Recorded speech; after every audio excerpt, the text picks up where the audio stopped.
Chenere chayo usimuoni ule anapendeza usimuoni ule anapendeza. Abantu bice muziki vraiment ni twebwe nyene twebwe nyene niyo twice muziki wacu ngaha mu Burundi. Kundana abaririmbyi bo ngaha turapondana ugasanga dufite n'amabifu naka nibavuga bariroriro ariko ragurisha uburobe acaravuga urondera imikeke ego wana James uburobe ariko mikeke rindira ndamagara umuntu akuzani James abana batandatu ku mugore umwe ku bagore batatu ibintu bya relation ko bavuze mu imisi ngo muri mu rukundo murashushe byataye na Stacy oya vraiment nimbari bakundanye n'umundi muririmbyi ndibaza ko Alvin amaze kuronga umugore wo mu Buraya nzomubwira felicitation kuko ndabona ko ariko arakora cyane mu vraiment mu bana bariko barakora Alvin ariko arakora.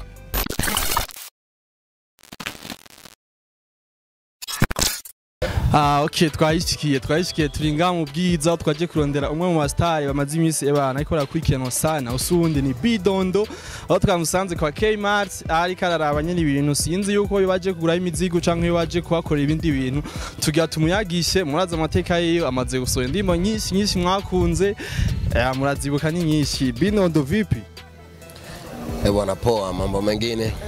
kwanza acha tuchangamke kidogo wa Simoni njoo ule anapendeza gani ndayikunda sana nacho sigani za kera tufisizishasha nico gituma munsanze ngaha kwa Kemasi sindirimbo zishasha ndiko ndapanga gusora clip video naje kuvugana na Kemasi ngaha kugira ngo dupanga akantu turabe kunashobora kunyambika neza nanje. Okay, wagere basi kujya ndimbo Simone niyo bantu benshi bakumenye ko wagere basi gatoye basi uje muri mood waryohe kidogo uririmbire ga freestyle gatoye ra Chenere chayo usimuoni ule anapendeza usimuoni ule anapendeza asegoteshe rapatata. Nere gutahetse ukora indimbo nziza nkizo Bidondo habaye ikaburiki ubu indirimbo nakoze ni nshasha kandi ni nziza cyane vraiment abantu bazobona video yayo vraiment ni look ni bitu bya motomoto 2021 tatoka lini wasi Bo en fait ndiko ndapanga kuntu tuvugana n'abandi n'abakuntu banyambika ba producteur ba cameramera turabe kuntu mwisemene iri kweraza tushobora kwikora sinzi umwanya ariko naba producteur niyo yazi umwanya wo kwisohora. Okay basi abantu bariko gukenera kuri MPR TV baririmbira ga freestyle gatoye kiyo ndimo shashe gatoye gusanyane watera umuntu kugira niba niyagira gusohoka azovuga ati ndimo twayumvise gatoye ni numuriyo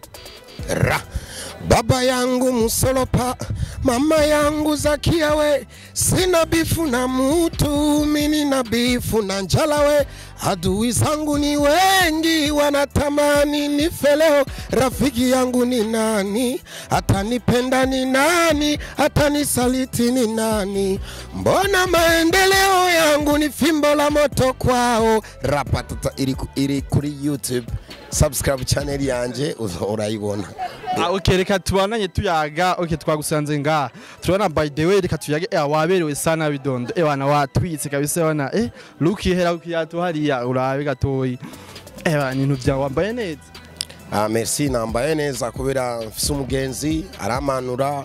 akambwira Bidondo nimba rufise makeya ingo kuri shop yanje unye uraba utuntu dukeya nzokugirira kino bita bana promotion nitatanifanyia favere nikuwa na malare kidogo na muzogelea upetie ananifalisha mzuri nasikia raha niko bien. Uraberewe sana vraiment. Okay, reka tubanaye tuya gatoye none wewe uravye gato ngaha mu muziki w'u Burundi wona arabaye ibisha umuziki w'u Burundi ngaha bona problem ko hari amakuru dufise yuko ari umuririmbyi mfitanye amabifu nyene yamba Ami Pro ngo ni mucanu wako mubonye ibintu bitagenda neza kera en fait ikintu n'urukundo mbo Ami Pro sinamfite nari numfite beef lakini byaraheze kuko je simbika twavuganya nabi me ariko narabihevye simbika vraiment siwezi kuwekea beef na mtu na ndo maana nisema sina beef na mtu mimi niko na beef na tumbo yangu niko sawa me ikintu nshaka abantu bice muziki vraiment ni twebwe nyene twebwe nyene niyo twica umuziki wacu ngaha mu Burundi impamvu kubera nta rukundo dufite hatuna mapenzi sifu nidukundana abaririmbyi bo ngaha turapondana ugasanga dufite n'amabifu naka nibavuga mbo nje ndibaza ko abazungu kenshi bavuga inyofera la force sivyo uyu arashobora kudandaza uburobe nanje ngadandaza indagara cyangwa Bidondo mikeke usanzwe imikeke we na problem mbega bidandariza ugasanga umuntu yaje kugura uburobe acidoga yo none imikeke nzoyikura hege nimba riro ariko ragurisha uburobe acaravuga urondera imikeke yego wana James uburobe ariko imikeke rindira ndamagara umuntu akuzanira imikeke acara telefone nimba ari mfise beef na roriro cange Fizo adandaza uburobe je ndandaza imikeke none bica bigenda gute Fizo cange Satbi cange undi acara telefone Bidondo zana imikeke yawe James umuntu ariko ranshorera uburobe nawe ifoke imikeke sasa tukikuwa na beef atamwambia bwana si huyu wewe chukua burobe wako nitore makelele ni probleme okay none uwo nico kibazo mu bisanzwe mwari mwapfuye na mipro carahindutse canke kiracaye kwa kundinye oya narabihevye mugabo nashavye cyane avuga ukuri kuko yaranshavye cyane cyagiheme wakati ushapita bishapita hivi niko napambana na wengine yeye apambane na journaliste na sie basani tupambane na basani tamsongea bugali na makayabu na makayabu Bidondo makayabu okay gatu kubatse gatoyi kibazo eske wewe nka Bidondo haje Shine Queen na Natasha bose agusavye collabo nowe wotangwa kuyi ko bose ndabakunda bose yawo wotangwa kuyi basi bari Shine Queen tumaze gukora na collab bisaba ko ndamuhe Natasha none ubwambe aho kwereka dufisa amakuru Natasha ubwambe mwara bagenzi ba hafi cyane me uko ibige byagenda byarahindutse ubu tubona umenganye mu canu wakane muvugana ni habaye iki mais en fait sinakubwiye nidu mbo tunakutana mbere mwara abantu abari hafi na hafi ariko ni hivi shida mbona ubwambere twara bagenzi naramutwaye ku ma concert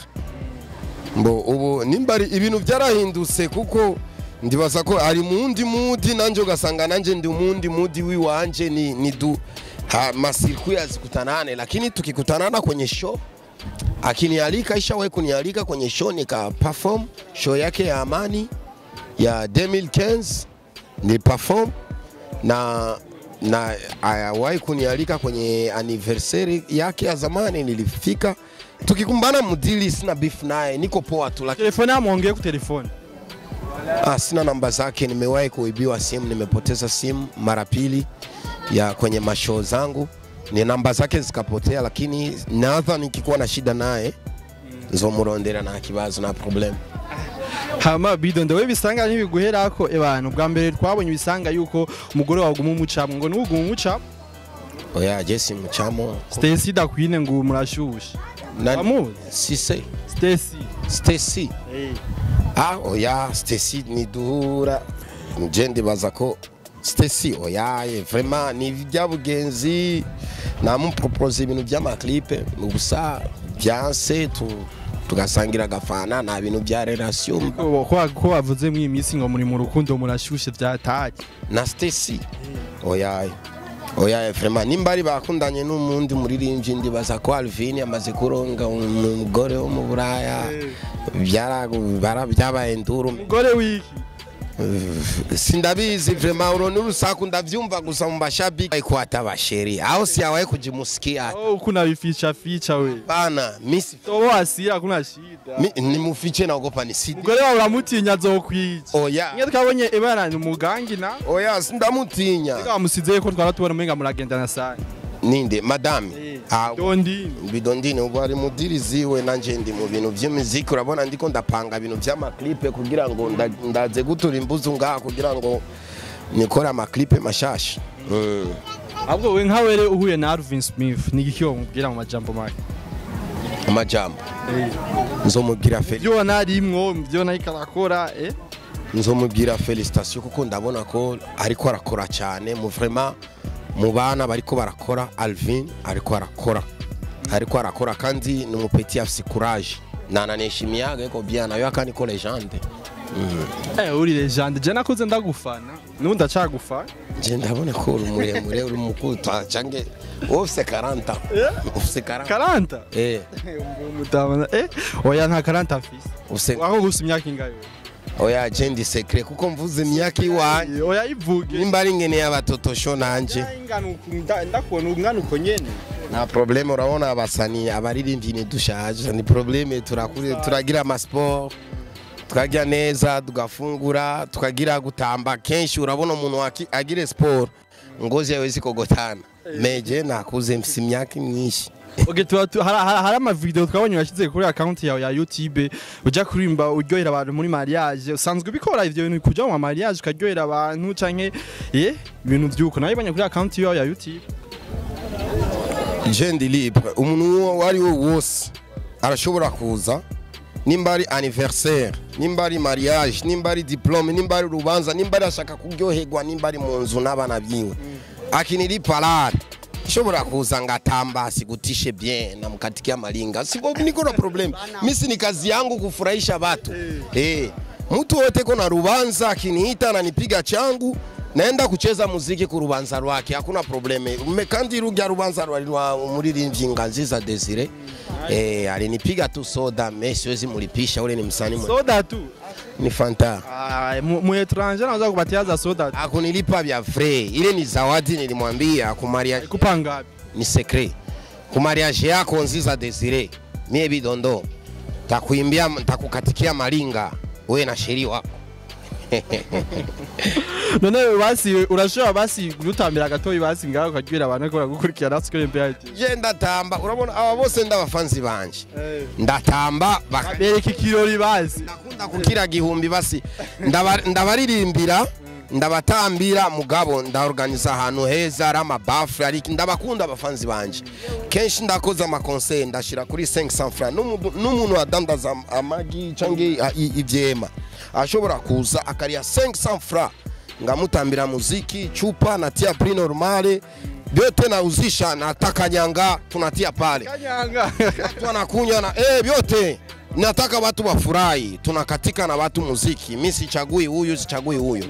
kandi nzogira concert mu bwiza ndiko ndategura ajya kuri downtown no kuri Escotis.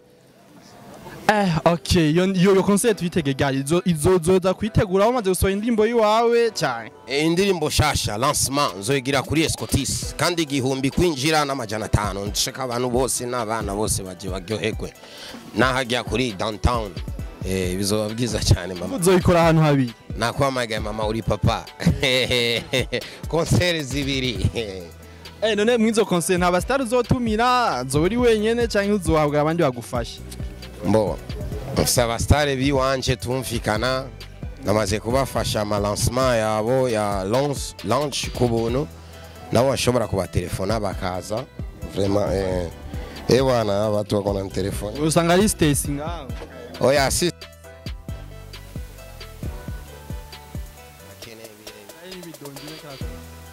Bidondine nimero ziwe sichaziandika my love huyu ndabona ko nimero nazina zifise bariko barambika ariko bisanga twese bagabo dufise ama probleme bani wabiyevye rero oya unaona subiri huyu mtu ikona ni bipe unaona kitu kiene kwambie bona umudemu bagabo dufise amaere mais faut que tuheshimie basheri betu bamba mama batoto urabona ko bijya bintu numva by'abatanzania wa mupapa nimbaya kandi ari katara mutoto leo mutoto anakuwa bien anaanza kuhangaika shobora kuhanura abaririmbyi mukizalazala ovyo musishindwe kusaidia batoto benye mulizala ufise abana bangahe Bidondo James abana batandatu ku mugore umwe ku bagore batatu urakaze na probleme kandi bo n'abagore bose bari he umwe ndamuha ratio visa bongo ndugu yangu muko bien ora angalia bafanzi kule munakaza bafanzi abasini bafanzi kama unazala na banamuke unazala angalia na kule nyuma watu ni wengi kama unazala na manu rakazi bwana kama unazala na banani na banamuke il faut na baemelea kama unampa huyu hata kama una kitu unampa huyu maharage na huyu akule maharage na huyu akule maharage, huyu akikula nyama na huyu akula nyama na huyu akula nyama. Maybe Dondine ndo bibi wa mwisho. Wa mwisho ni watatu. Ule ni watatu. Ni kanye ukunda cyane.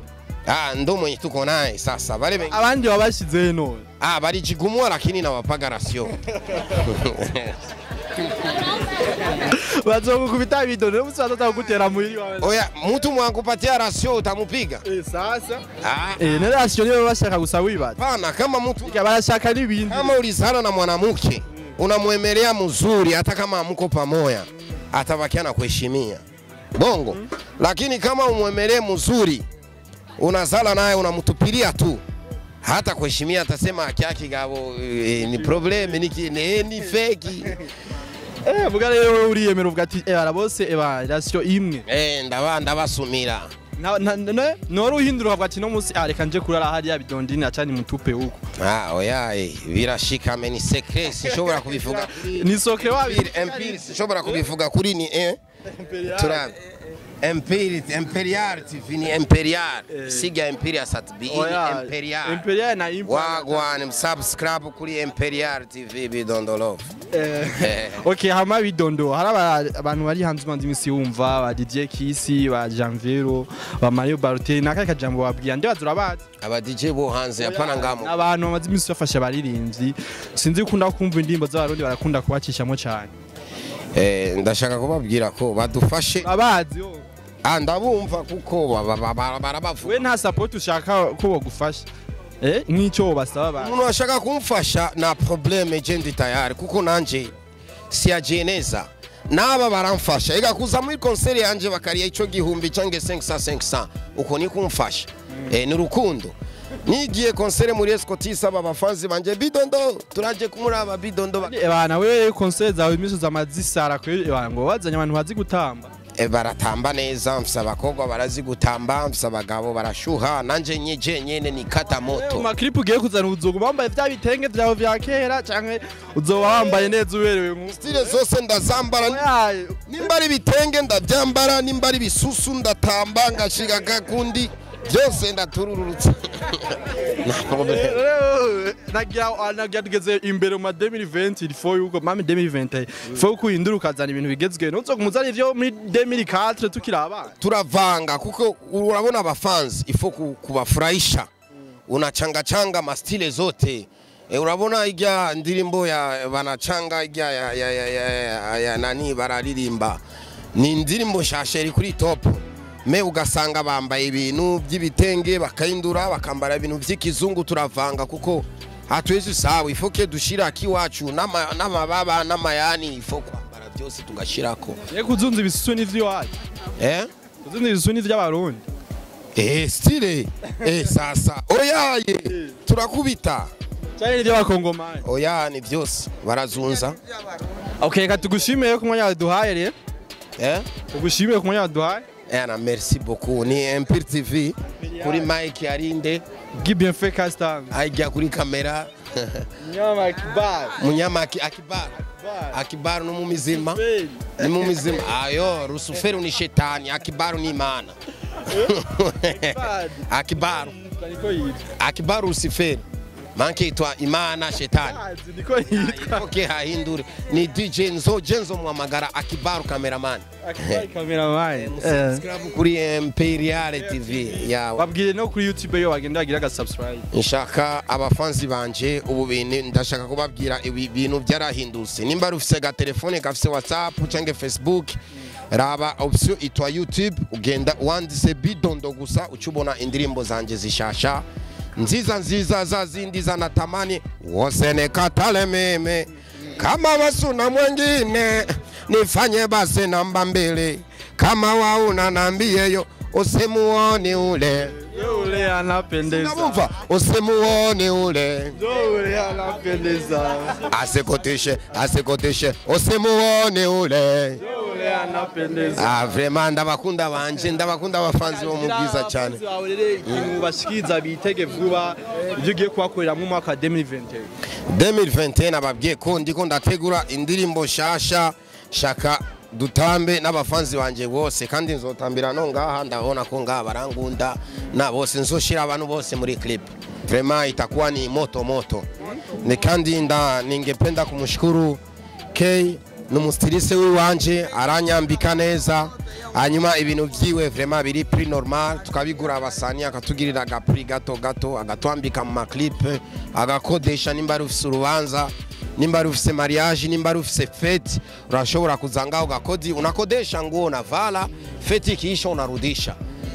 Kama ni kwa bastare benshi babikora. Nacho na probleme no amahera mufise kugura basi impuzu. Ukazigura mukazitaha. Wikunze urashobora kuyigura mugabo urazigura ukazitaha. Asishobora kugura imbuzu ari nzindi nshobora gukodesha kambara ngatamba muri clip nejeje nce ndasubiza na problem. Ari izindi nshobora inayikunze reka ndayitware ndayichukua malote. Vraiment yote biko hapa natusaidia vraiment supporting.